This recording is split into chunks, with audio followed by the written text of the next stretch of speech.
Please welcome His Excellency Archbishop Bashar Mati Warda.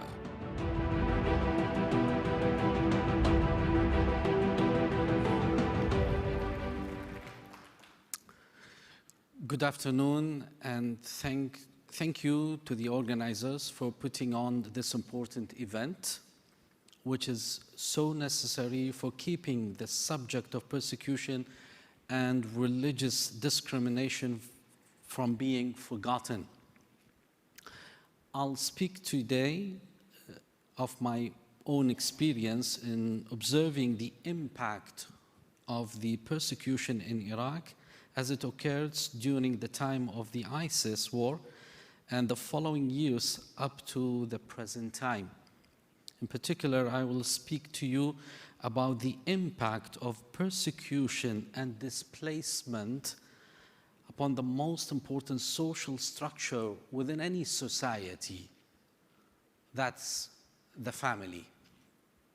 In brief, sustained persecution against a group, if not stopped, eventually takes from them the physical properties, their livelihoods, their security, and in the end, their dignity as human beings. Once this dignity is destroyed, the family and all social stability is destroyed with it.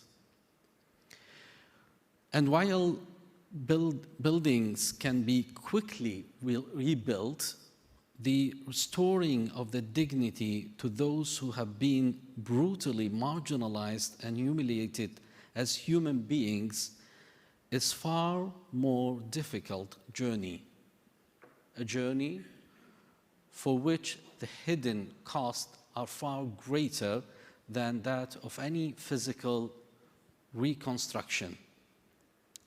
And this restoration of dignity requires of international interveners and providers of aid something beyond the mere metrics of dollars spent and project completed. It requires an honest and sincere treatment of affected people with a simple thing, that's respect for them as human beings. As His Holiness Pope Francis said and mentioned several times before the international aid community, people before project. In Iraq, the genocide against Christians and Yazidis and the mass displacement that followed forced tens of thousands of families into homelessness. Within this already most difficult situations, fathers, husbands were made powerless to take care of their families, turned overnight into helpless beggars. The years for most of them have stretched on without opportunity to provide for their families and their sources a meaningful future for their children. And believe me, and I've seen it in the courtyard of the cathedral and around the house where we live, from the 230 tents which were installed for the 700 people in that courtyard, the worst thing you could have is a husband or a father without a job. Someone who feels useless, because this will immediately affect the family in a very violent way, and unfortunately, women and mothers should bear all the consequences. Efforts to build business are still stolen from them by their persecutors, who continue to exist in Iraq, but now in a different clothing.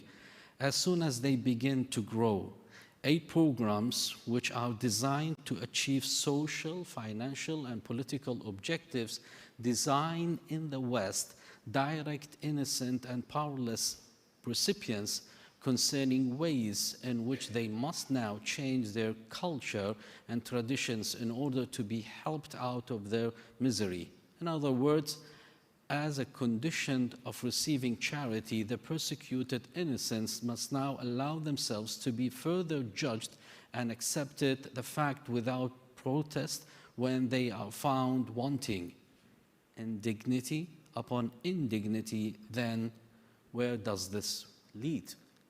In Iraq, as in every other place in this fallen world, it leads to unrest, breakdown of the family, the despair of dependency, and finally, exodus.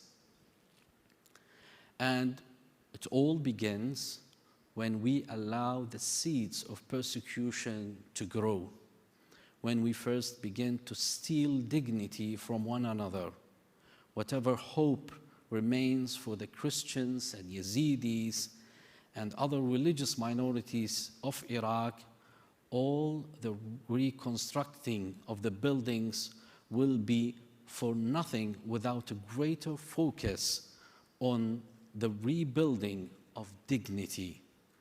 And this, my friends, we all have a very hard work still in front of us. For my people and my broken country, I pray that we will continue to have your support in this longest journey. Thank you, and God bless you.